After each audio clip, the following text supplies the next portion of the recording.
the US is able to leave. What do you do with vulnerable Israel armed with nuclear weapons, which is not ready to give up this fight against Iran? I mean, it's, one doesn't want to be hyperbolic, but on the other hand, this is a very strange situation to be in, and there's a lot of desperation, and a lot of countries have bet all or nothing on this conflict. Totally. The key thing to remember about NATO is that once you leave the Beltway, you drive across America, the vast majority of people don't even know what it is. And if you ask people, do you know that we have U.S. Army ground troops in Germany? They'll say, really? I didn't know we had any troops in Germany. And some people who are moderately smart will say, why after 80 years do we still have troops in Germany?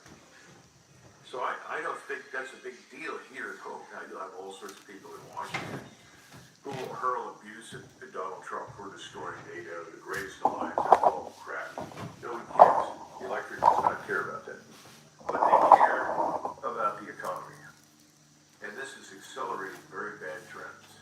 If you talk to someone like Alistair McLeod, he says this is the end of fiat currency. And all you have to do is point to the rise in the value of gold, and as gold goes up, the value of the dollar goes down, down, down. We are seeing in real time the yuan petro take shape. In other words, instead of a petrodollar, you get the petro yuan. I think that's coming. And the interesting part is, it's going to be backed by gold. China has been hoarding gold, purchasing gold, buying gold. It has a vault in Riyadh, a vault in Hong Kong. It's real. And that's the future of BRICS. That's where they're headed. Now, will it ultimately encompass a basket of precious metals or something? I have no idea.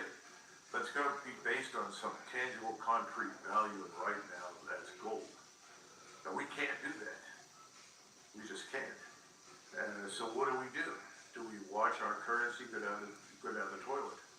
A lot of people think that's where we're headed. And Nassim Taleb, you know him, the man who originated this idea of the black swan, he's been saying for months, and I agree with him, that frankly speaking, gold is now the reserve currency. It's not the dollar. And if yuan is backed by gold, well, I guess yuan will become the petro yuan. I think we've lost. We've actually lost by this stupid action. Oh my God. All because of greater Israel imagination and aspirations. And because the Israelis hate all of their neighbors, think all of their neighbors are inferior and deserve to be essentially exploited, bullied, and run and governed by them. It's not going to happen. So how does this end then? I mean, if Trump doesn't pull back, again, it's hard to say. He made some reference to this, but again, he pretended to do peace negotiations, during 2 surprise attacks. So again, I do think at some level he doesn't want this war. That his intentions from not just the first presidency, but the second was to avoid this kind of things. But now that it's in this war and he can't really afford to pull out, it seems. What are the options for Washington here? Can they, do they put boots on the ground? Do they try to invade Yemen? Because, if Yemen shuts down the Red Sea, I know it's a huge country. It's like, 34 million people? I wouldn't want to enter this country, but again, desperate situation results in foolish policy. So what do you expect to happen from here on? Well, one of two things. Either he announces, I have decided unilaterally to end our involvement in this war. And I welcome the opportunity to negotiate with the Iranians and to assist in any way possible to return the Persian Gulf to normalcy. That's an admission that he made a mistake, which is fine. He made a mistake. I don't know if that'll happen or not. Personally, I would welcome that development. But I think the Israel connection really makes it impossible at this stage. We don't understand the connection that Israel has to Trump. I don't understand all of it, but I understand enough to know that, yes, you're right. When I spoke to him in April of 2020, in the Oval Office, it was supposed to be short, turned into a longer session. And I was enormously impressed with the things things that was very clear to me is he didn't want a war with Iran. In fact, he was looking for some sort of negotiated agreement. And I'm sure he felt that way when he was elected. However, these Zionist billionaires were very instrumental in his winning that election. Not only because of the money he was given, his campaign was given, not only because of many ways in which his family and he have been enriched by the Zionists, it's also by what they didn't do. They didn't provide any support whatsoever to his opponent. And the last time around when he lost the election, or lost bid for re-election, they invested heavily in his opponent. So he knew they could deliver the goods. In other words, if he had them on his side, he could win. But when he did that, he had to make some promises. And I think one of those was that he would back Israel's attack on Iran.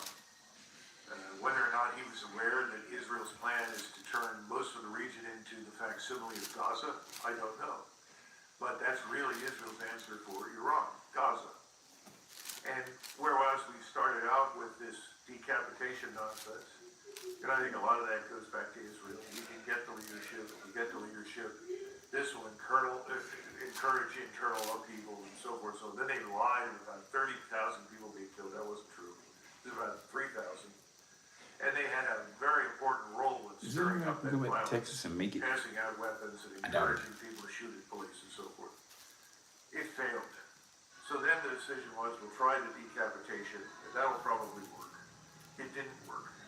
So what is the goal now? Well, since Lloyd's of London shut down the Strait of Hormuz, and the Iranians can now charge people to move through it, the idea is that you have to destroy Iran.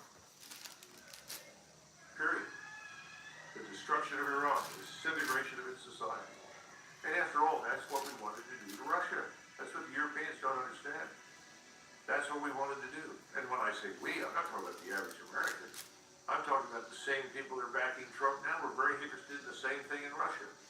Destroy Russia, rape it, divide it, fragment it, steal its resources. Well, now we're turning to Iran with the same purpose in mind.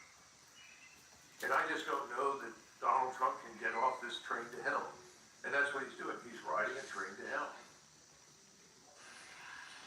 This is the last question. How do you see Russia responding to this? Because I always make the point that the Russians were genuinely very optimistic when Trump got re-elected, because with the Russiagate thing being over and Trump seemingly having the genuine objective of improving bilateral relations with Russia, be it either for common views on the world in terms of conservatism, or just pragmatic great power politics that is getting Russia on our side of the ledger instead of pushing it towards Iran. It's nonetheless, whatever the reason was, it seemed genuine. And now, of course, with 1 year into this, it's the US, much like the Europeans, are still participating in the proxy war, and the surprise attack on Iran appears to have shook the Russians a bit. That is, the willingness to throw out the rule book, kill leaders, attack nuclear power plants across the board. They also lost some faith in the whole diplomacy. How do you see Russia, though, responding to this? Because on one hand, I see the disappointment, but there's many who also seem to have a hope that there won't be another Trump, someone who really actually wants peace with Russia. If he does want peace, of course, as you said, it's even though it's Trump behind the wheel, nonetheless, it's the same objective. Nonetheless, it seems destroy Russia, break it up. I'm not myself right now. Are you hungry? No, the person on the camera. First of all, the Russians do not No, I'm not understand hungry. how Not enough to eat. very few people on the borders of the United States Yeah. do. The most astute observation that Putin has made You're trying is to that get he's yourself spoken in to the several presidents and then discovered that nothing really changes because others are in control. Now, some people call it the deep state. Okay, I call it Zionist billionaires. People that are among the wealthiest in the world. The Trump station? Financial. The Trump station? Ah. What? Is he gonna be there? With missiles? Oh no! Kings of I gotta wear my worst suit. financial transaction. I gotta dye my hair And they blonde. have enormous quantities of money. Paint with some and they're orange. willing to You know what, live babe? This time I'm not gonna be afraid to their put my agenda. tripod We down talked and about just what the take my agenda in Russia content because I know originally you was. Now don't, we're looking your at the same hands are not agenda. steady. The I'm good usually news so for the shy to Emmys put is down this my works. to put my And here's tripod where down we'll and be in just take charge of the some entire nice region, content. their But this lives. time you have to And remind that me not to means be that scared, they, okay? from their You know. positions Well, in the corporate anytime banks, you like they're you see me controlling taking everything. content, remind me I have Because a tripod to ultimately, set it down, that's what okay? they want That's to do. right. They want to Yeah, control the I have a region's resources. tripod. Now, my view Let me is take that's not some gonna nice happen. pictures, nice videos. And I This think time I that the want Russians some nice are now premium figuring out content it for my probably won't YouTube. happen. If Premium? anything, we have Premium. demonstrated Premium. not our brilliance and Yeah. our Do you want me supremacy to braid your in hair? every No, field. one. We've demonstrated that our superiority King Let me boy. braid your hair. that our effectiveness is not what they thought it was. That there are more chinks in our armor than either the Russians or the Chinese or anybody else really thought. That's the danger of using military power when you don't need to. There was no pressing reason for us to attack Iran. None. And when you had to go back to Oh, Netanyahu, I want to talk on the floor. points of She want to talk on the 1982, floor. the bombing of a building that What is contained she doing? Marines, where the Marine guards I'm had braiding. The two of you. What is she doing? What a disaster. That's your justification for destroying a nation of 93 million people. Or that they simply Is say this guy things wearing don't a like, green vest? but they're a threat Like to Charles? Israel. Yeah. Okay, I It's think the bulletproof. biggest threat to Israel, other than Israel itself at this stage, is probably Turkey. It's a cop. And in fact, that's what Naftali Bennett has said. I Even can Netanyahu has hear admitted you that, which means, I say. guess, the Is expectation it not is coming to as your long as they control face us when or you're our drawing? forces, that if we're Don't you look successful like in a hair utterly destroying queen? Iran, then we can No. turn our attention to do the same thing in Turkey. Disaster. Insane. So NATO is finished. NATO died on the battlefields in Zulu. the Russians You say so. and discovered that they, not You know what, anyone babe? else, but they are going to When are we have gonna take your thing to the helmet? The only way I think The they can helmet do thing. that is by advancing.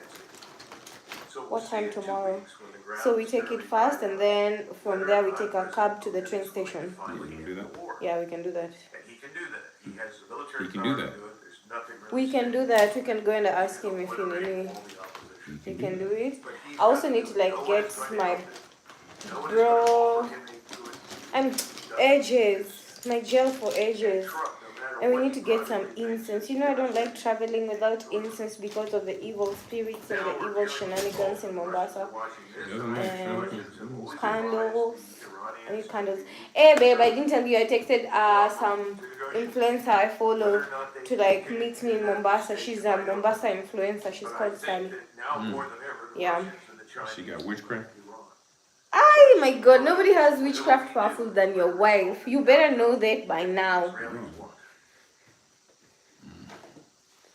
So, yeah. Also, our itinerary is very full, babe. We have so many activities to do this time around, and all you need to do is just say yes. I don't want the no mentality, okay? This time, Exactly. Show up. you just need to know. You won't take your shirt off for your mini I private said clothes. show up. You just show up and just say, yeah, let's do it, baby. Let's have fun. Let's go for it. You know, you're turning 1 year old. I'm turning big 3. You know, big 3? Big 3 is a big thing, babe. Don't worry. Nobody's listening to us. Whatever that means. Whatever that means is just get ready to have a good time and to see things you've not seen before. You know, I've been going through our itinerary. Well, yeah. Oh, that one. Yeah. We're gonna have a good time, babe. And some good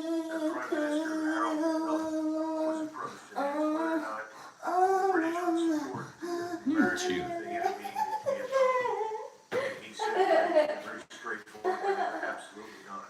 Oh my God, then you know what? I think Daisy has come to the age of adolescence. I think so. I swear, she came back home looking behaving very weird. She's behaving very weird, like moody, like mad. Really? So I think you're still going to have bilateral relations between us and the Europeans, regardless of what happens. They buy a lot from us, we sell them a lot, we buy a lot from them. That's still unchanging. It's critical. And they are not prepared to go on the same path to extinction that the Gulf Emirates are on. The Gulf Emirates are finished. I don't see those being rebuilt at all. we are not coming back. That was very clear from Trump. But he said, well, we'll just leave, and that's it. We've done as much as we can, or we'll do whatever we can to obliterate Iran, after which we will leave too. All right? So the Gulf Emirates have bet on the wrong horse, and they have cultivated hostility for their big neighbor. They're paying a terrible price for it. The Germans, the Poles, the French, the British have done the same stupid thing towards Russia. They have cultivated an enemy in the big neighbor to the east. Huge mistake. Unnecessary. You know that. I know that. Russia has no interest in invading or threatening Western Europe. That means you need new governments. You got to get rid of bans, for God's sakes. I was so happy to see the AFD announce quite recently, we support the complete removal of all U.S. forces from Germany. Absolutely. Should have happened 30 years ago. We should never have stayed in that country. There's no justification for it whatsoever. And I think others are going to reach that conclusion. De Gaulle was right. We should remember that. Orban has been right. The British need a new government badly, and so do the French. And before they get that, or when they get it, they may end up fighting an internal rebellion of various types and sorts. As David Betts has pointed out, I don't know if you've had David Betts in your program or not. But he is absolutely right. So these are things that have to be Birmingham. that have to be addressed and can only be addressed by the Europeans. And while they do this, put an end to the hostility with Russia. And tell these maniacs, and I like them, they're wonderful people, Lithuanians, Latvians, Estonians, and the Baltic states, stop the stupidity. You've got to live with your neighbor and get along with your neighbor. It's not that scary an idea. And by the way, that's what Bismarck told them back in 1879. Knock it off, get along with the Russians. Whatever you think you're suffering from, it's not as bad as you think it is. And he was right, it wasn't. It got a lot worse under the Soviets. That's a different era, but that was catastrophic. We got to get out of this business of treating Russia as this perpetual Stalinist threat. Yes. Yes.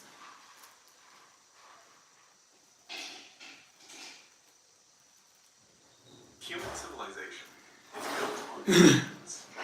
And I'm not just talking about the stone ones baking under the Egyptian sun, but invisible structures, hierarchies of thought, layers of meaning, and levels of thinking that range from the most basic impulses to the heights of true revelation. And yet, despite the astonishing tools, knowledge, and information available to us today, most people never climb past the very first steps. In school, in politics, in culture, and especially online, the majority of society still operates at the lowest layers of thinking, remembering, or more accurately, simply regurgitating everything that they've been told. Not thinking for themselves, not questioning or examining, just echoing words without the weight, opinions without origin, beliefs without understanding. And here's the terrifying part. Most people don't even realize there are higher levels of thinking that you can ascend. Why have we all forgotten how to think? And what happens to a society when no one wants to think beyond the surface? These are the highest levels of thinking, and why society is stuck at the bottom.